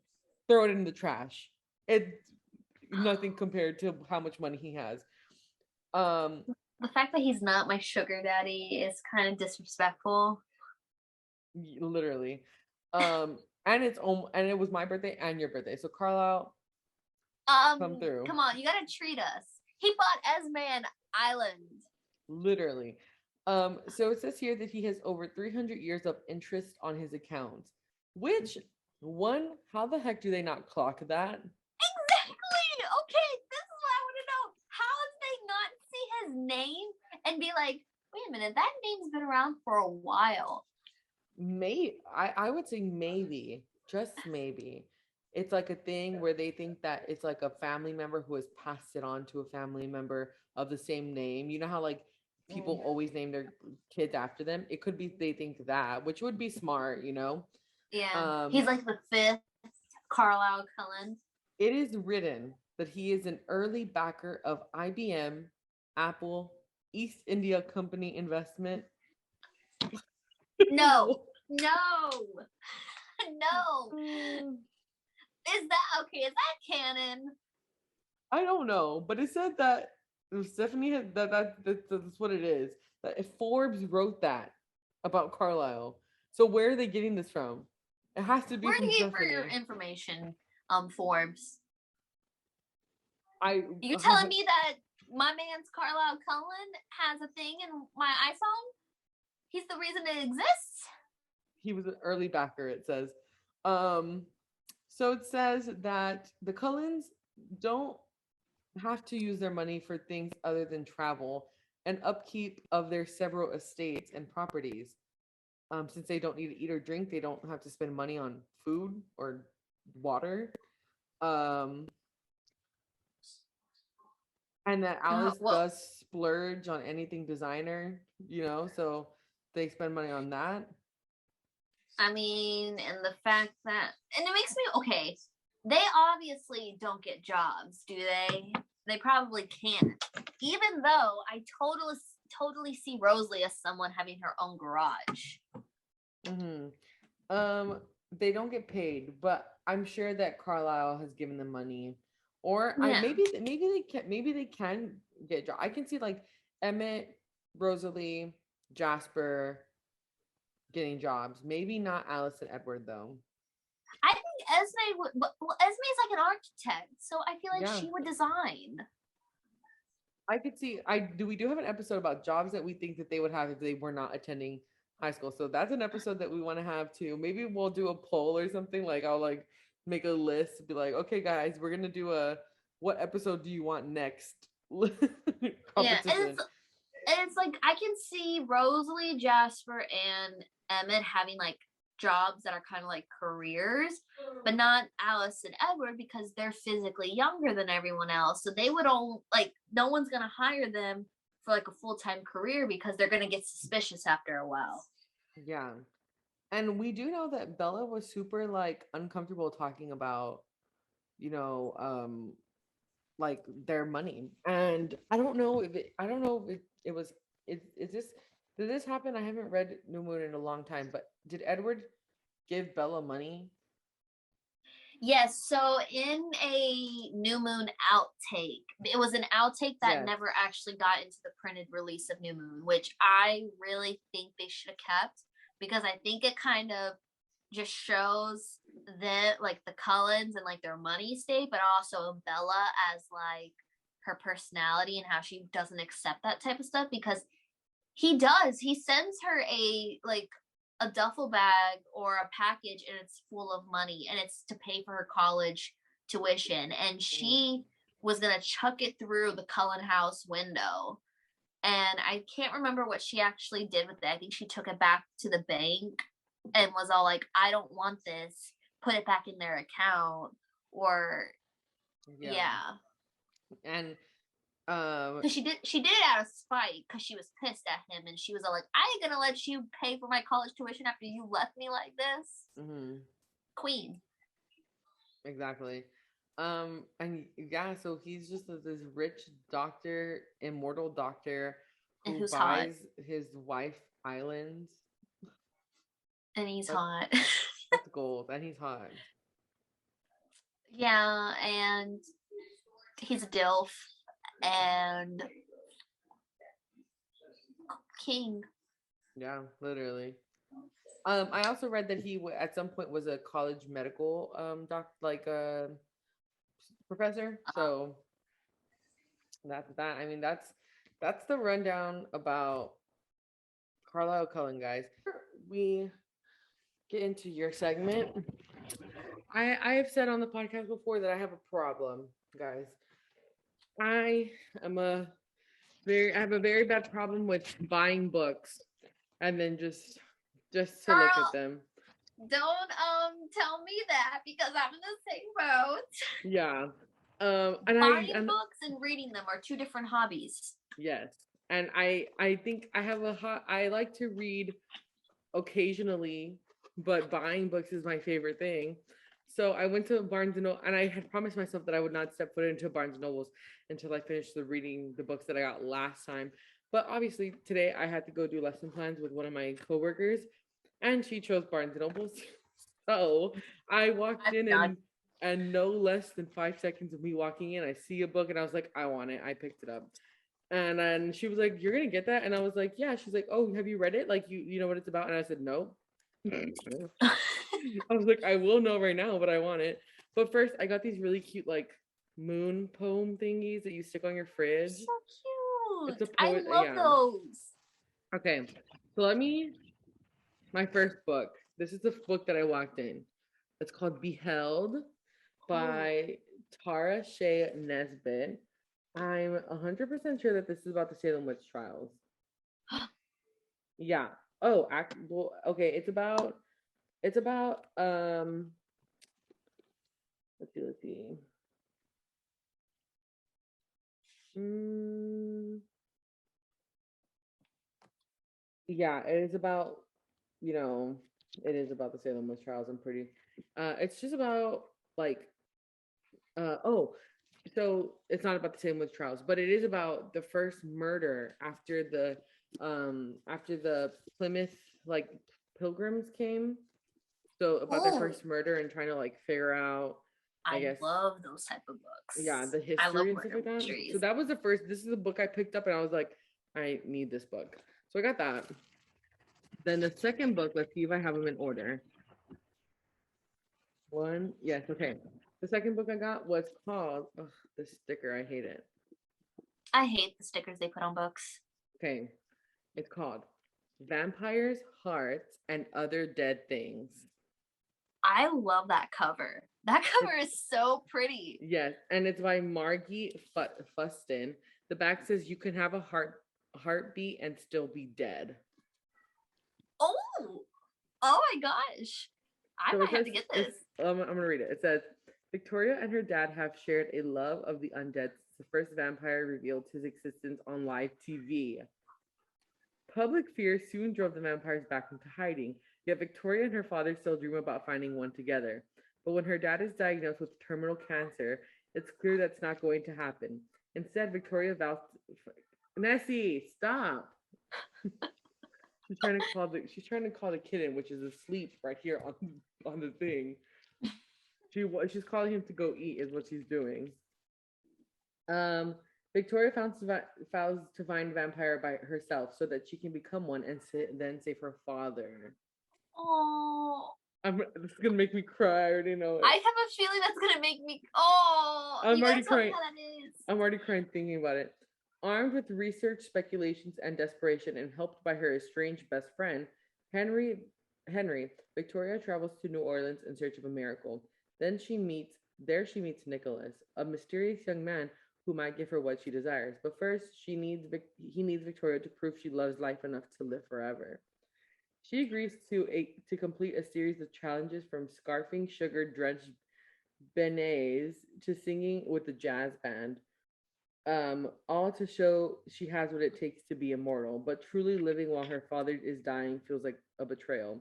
Victoria must figure out how to experience joy and grief at once, trusting all that while that Nicholas will hold up his end of the bargain, because the alternative is too impossible to imagine. Oh, that just sounds like it's gonna hurt. Do you ever do this? Like go to the like last page and read the last sentence just to see No, no, I don't. But I usually go and read the first page. the first page. So I like to read I won't read it out loud, but let's see. Oh, hold on. Oh no. No, Raven. Okay. I'm gonna read it because it does not spoil anything. Empty things can be filled again is the last line. Oh, that. That's it. I okay. So the next book I got, stupid stickers. I hate these stickers, dude. Okay. It's called The Nature of Witches. Ooh, that cover. It is a beautiful cover. And it's like not like a drawing. It's like a girl and there's like leaves everywhere and a tornado in the background and thunder and lightning by Rachel Griffin. Um why did I get this book? I think okay, this is why. It's it's so right here it says Clara Densmore is an ever witch. So now that tells me that there's different types of witches probably in this book. So Ooh. here it says, for centuries, witches have maintained the climate, their power peaking in the season of their birth, but their control is faltering as the atmosphere becomes more erratic. All hope lies with Clara, whose rare magic is tied to every season. Wow. In autumn, Claire wants nothing to do with her power. It's wild and volatile, and the price of her magic, losing the one she loves, is too high, despite the need to control the increasingly dangerous weather. In winter, the world is on the precipice of disaster. Fire burns, storm rage, and Clara finally accepts that she's the only one who can make a difference. In spring, she falls for Sang, the witch training her. As her magic grows, so do her feelings for him, until she's terrified Sang will be the next one she loses. In summer, Clara must choose between her power and her happiness, her duty and the people she loves, before she loses everything. From a stunning new voice comes a story about a powerful witch who must decide if using her volatile magic to help the world is worth the price of losing the person she loves the most. Ooh, that sounds spicy. And then the last book, because I have been in search for all the Colleen Hoover books, but they're selling out like nobody's fucking business. And I really wanted to get It Ends With Us, but all of her books were sold out except for All Your Perfects. So oh my god, I want to read that. I got it just because it was Colleen Hoover, and I was like, might be the only book that I can find of hers, because they were saying like she's been selling out real quick, but that they ordered some last week, so they should be in this week. So I'm gonna go check tomorrow and Tuesday. I'm gonna go check all the days. I was gonna say, girl, I will get you it right now on Amazon and send it to you, cause literally, I really want It Ends With Us, but I've heard great things about all of her books. They're so good. Yeah, and so this one I liked it. The cover is beautiful. It's two people kissing, and there's rain, and it's gorgeous. But the top of the back says, "Can a love story with a perfect beginning survive a lifetime between two imperfect people?" Because I have two Colleen Hoover books as like my recs, and I love like on the back she has like one line that's kind of like two sentences, and it kind of just it can't help but bring you in. Oh my god, I'm so excited for you to get into Colleen Hoover, because she honestly, I know she's kind of like, a lot of people are starting to see her as overrated, and I thought that at first too, because that's all I saw on TikTok. But when I read It Ends With Us, I was all like, okay, I get it. Like, that's the one I wanted so bad. I was like, I need that book. Right? But oh my god, I cannot wait for you to read that book, because it broke me. But you know, the thing is that, you know, not spoiled, but romance, if it's considered a romance book, then it has to have a happy ending. Mm-hmm. So, but the lead up to the happy ending is like, ooh. I get you. Okay, but now that we're all book in the book mindset, go ahead with your Ree's recommend. Okay, so Raven's recommendations this week is to go to Barnes and Nobles and buy books. I don't know. So that's what you should do. And now to Ree's weekly read.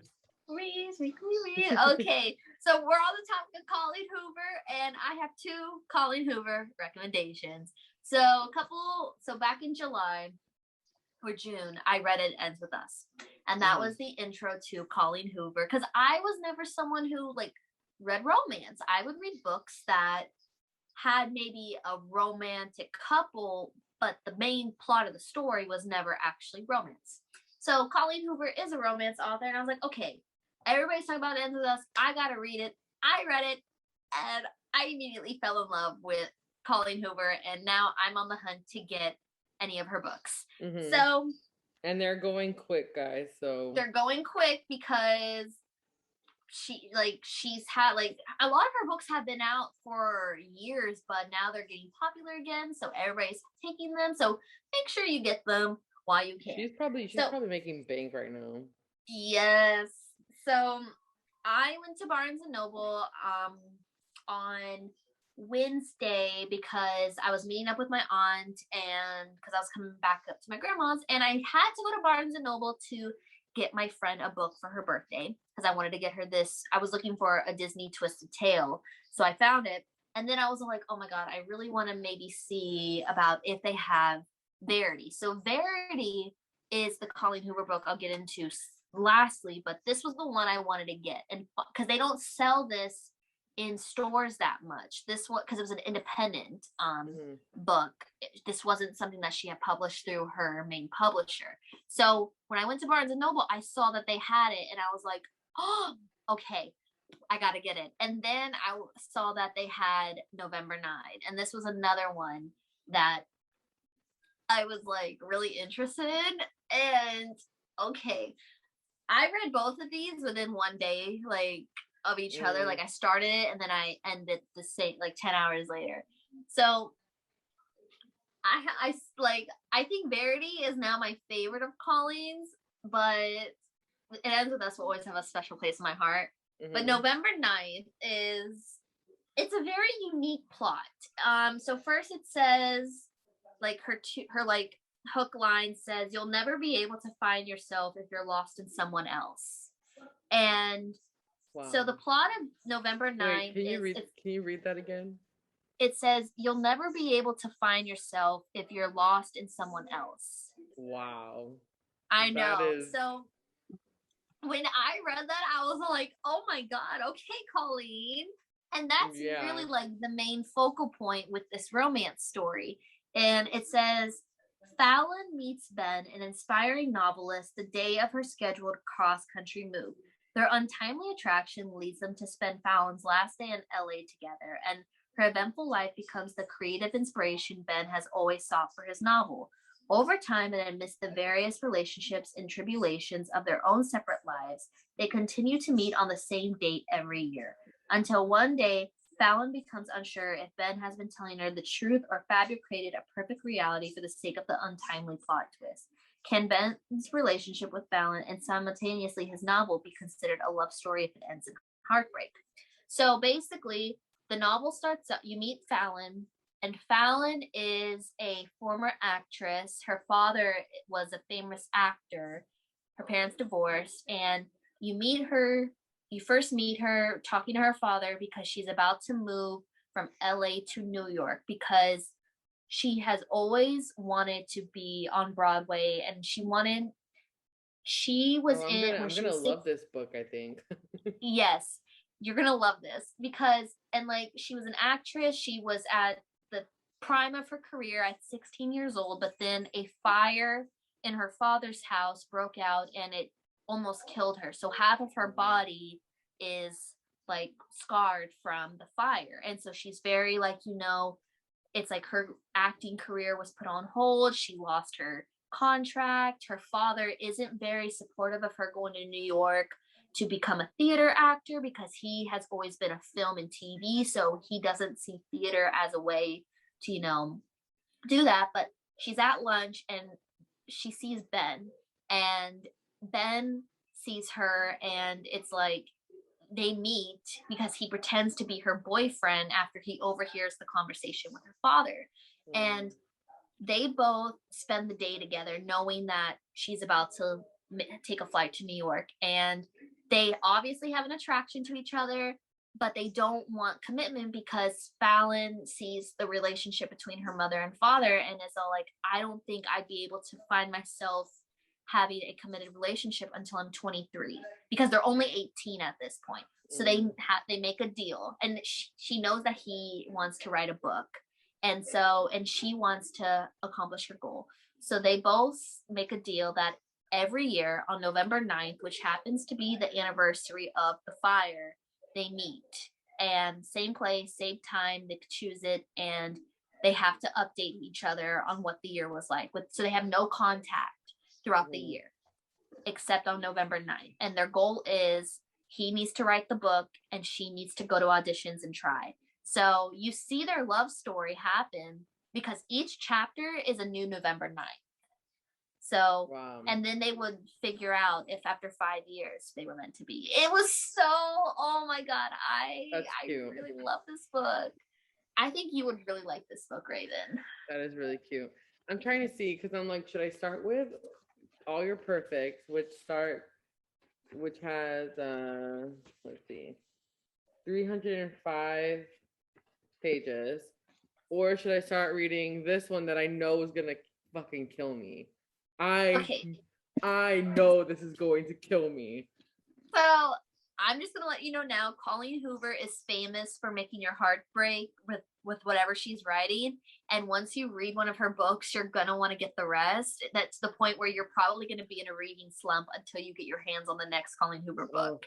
Okay, so I I'm would gonna say read this one first. read that one first, and then maybe until you can get your hands with It Ends With Us, then read all your perfects. Yeah, this one is,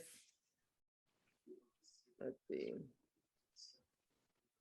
339. So they're not far. I mean, just like 30 pages or something like that.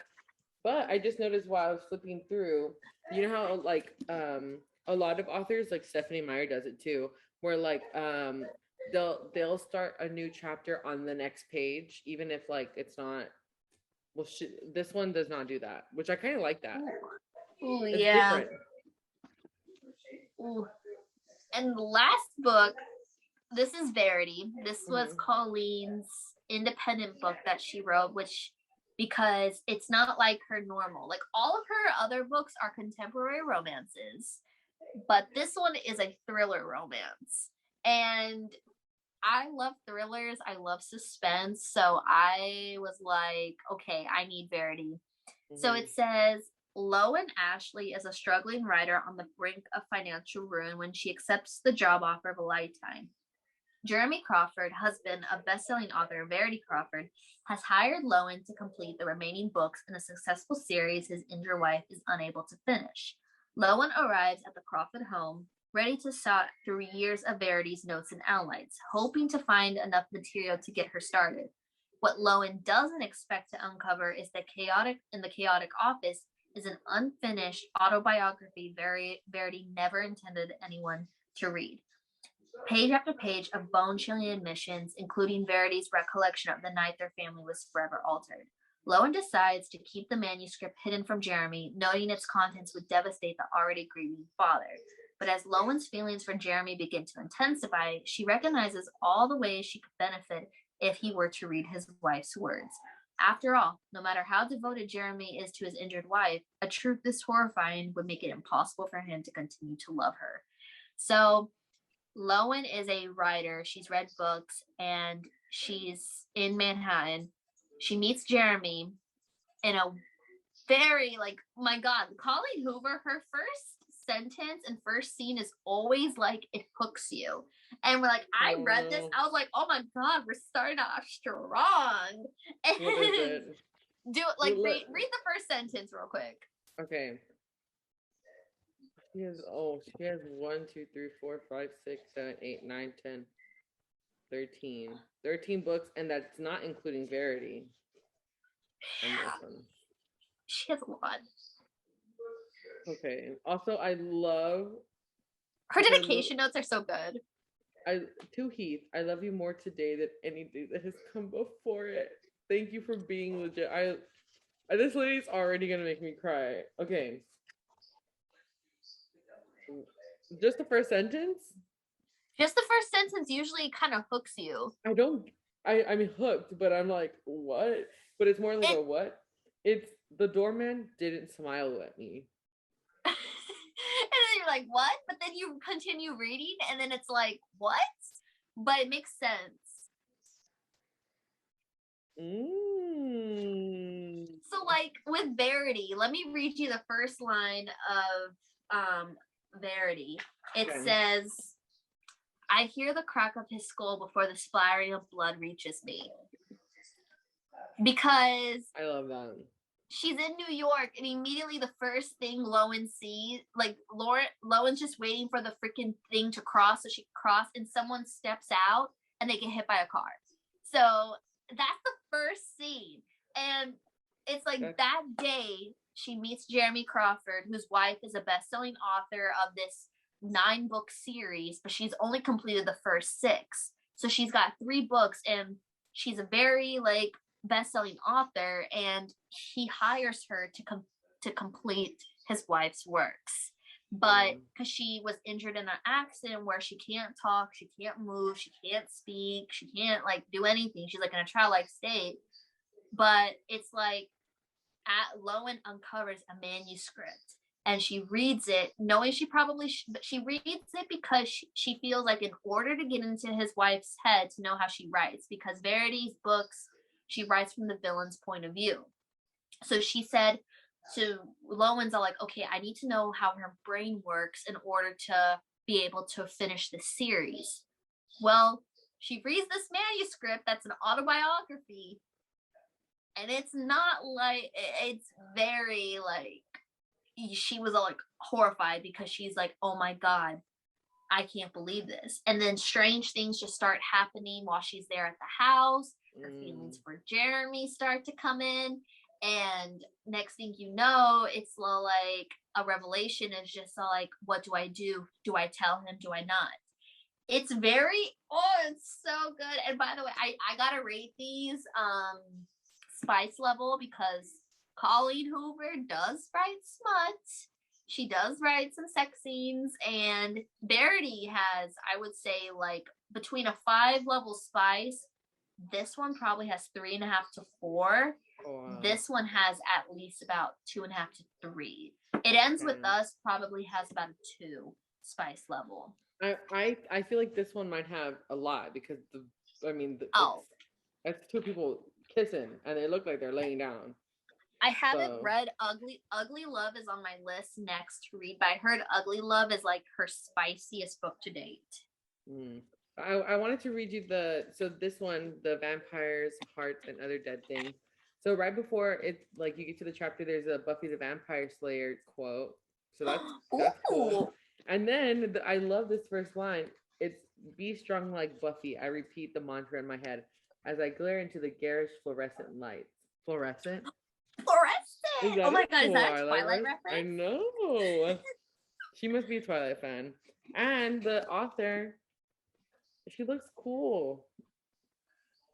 Oh my gosh, I'm excited. Let me know how that book is, and then let me know when you read all your pre-perfects, because I can't wait. I know. We're gonna have to have a whole episode talking about the books that I need that I will do an episode once I finish all the books. I have like 8 that I need to read.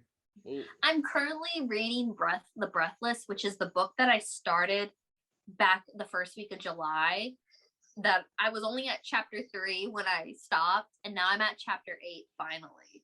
So hopefully I can finish it. I'm for sure taking a couple of books, just depending on how I like it, because these are like pretty small. I have a problem though. Like the other books I have are I'm like, I try to get smaller books this time that didn't look like huge, because like that was my issue with the other ones. I was getting these huge books that that take time. Yeah. So I'm gonna take some of these to Forks with me, and we'll have a grand old time reading on the way over there. Trying to sleep a little. Yeah, I need to bring a book, probably because also I have a layover. I have a layover back, too. So yeah, mine's like an hour. So guys, mine's an hour and a half. The next time that we see you guys, we would have already. The next time we see you will be our episode in Forks. Yes! So the next time you see us, we will be in Forks recording. We will be in Forks. That's it. We'll be in Forks. We will be in Forks. And wow. That's just crazy. Also, big news before we go is that Forever Twilight and Forks followed us on Instagram. Oh my god, that's crazy. I feel like we just need to fickle film. We just need Fickle Fish Films to follow us, and the Olympic Coven.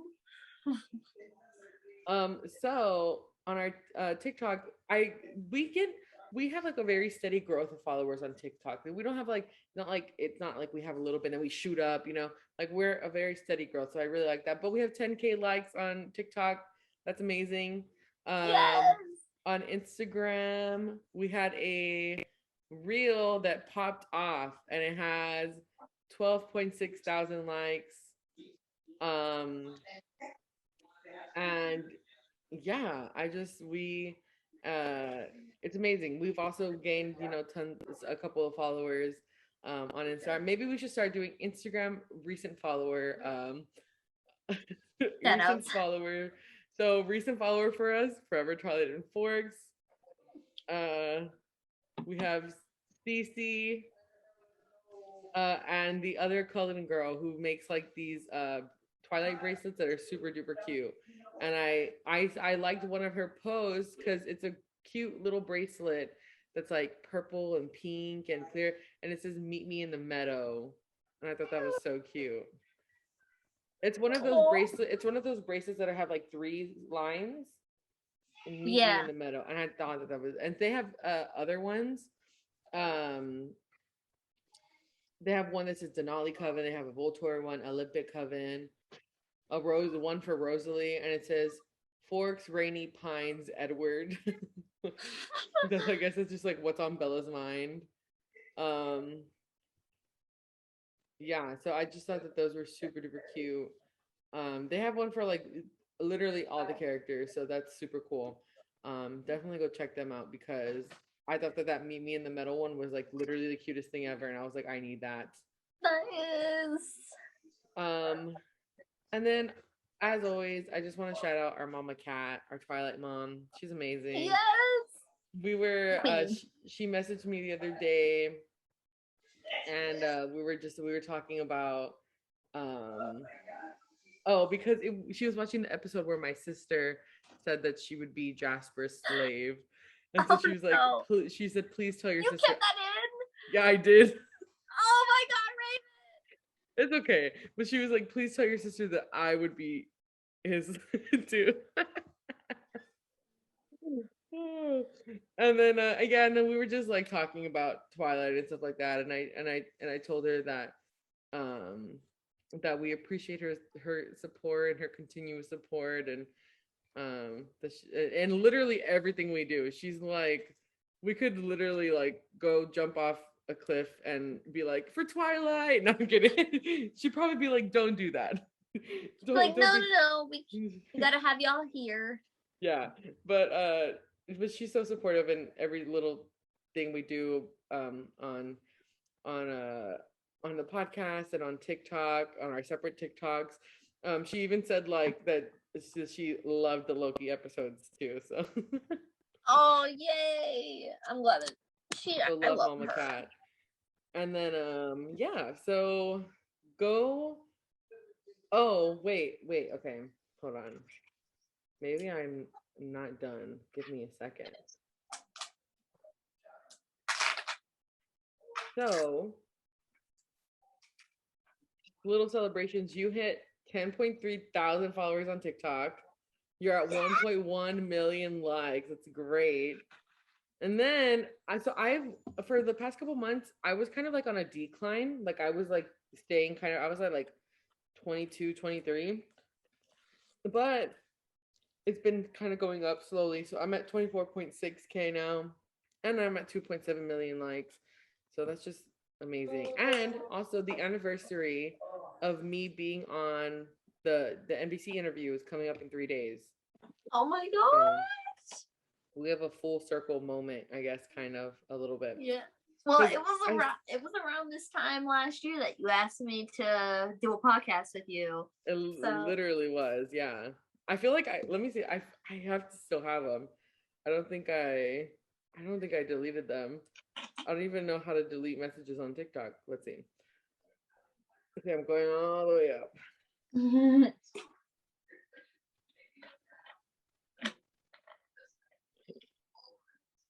Okay. So we first message where you asked me to do the TikTok, the Twilight TikTok pose video.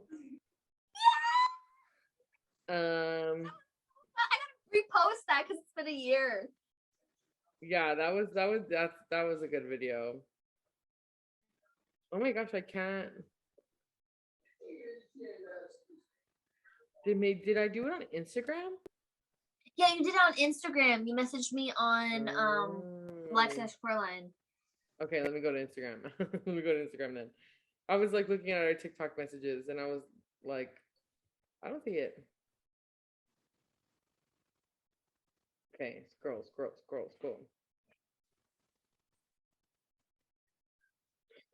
I don't have I guess maybe TikTok or Instagram deletes them after a while. What? Let me Yeah, because see. I haven't deleted them. Unless I I did, and don't I'm just delete like, yeah, I don't delete my messages, so I don't think so. I'm like, let me go down and see.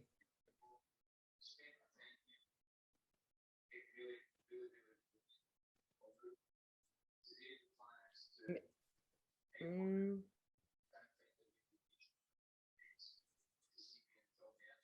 I guess I was like, okay, what the? okay, I found it.